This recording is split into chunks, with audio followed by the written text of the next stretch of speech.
আচ্ছা, তোমাদেরও কি এই গরমে আমার মতো ফেসটা কালো পড়ে যাচ্ছে? বাড়ি থেকে বেরোই আর না বেরোই, মুখে কিন্তু অনেকটা পরিমাণে ময়লা জমে যাচ্ছে প্রতিদিন। আর আমরা তো মুখ থেকে ধুলোবালিটা রিমুভ করার জন্য সবসময় ফেস ওয়াশ ইউজ করে থাকি, আর যেটা রেগুলার ইউজ করার ফলে আমাদের ফেসটা কিন্তু অনেকটাই ক্ষতিগ্রস্ত হয়। তাই ধুলোবালি রিমুভ করার জন্য আমি বাড়িতে আজকের বানালাম একটা ফেস প্যাক, আর সেটাই তোমাদের আজকে শেয়ার করব। শুধুমাত্র দুটো উপকরণ দিয়ে মুখ থেকে কিন্তু ধুলোবালিটা রিমুভ করা যাবে। তাই একটা পাত্রে আমি নিলাম টক দই 1 চামচ আর মধু 1/2 চামচ মতো।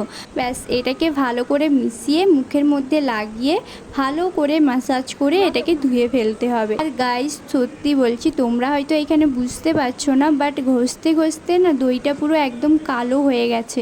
মানে বুঝতে পারছো কতটা পরিমাণে ধুলোবালিটা উঠেছে। চলো এবার মুখটাকে ধুয়ে নেওয়া যাক।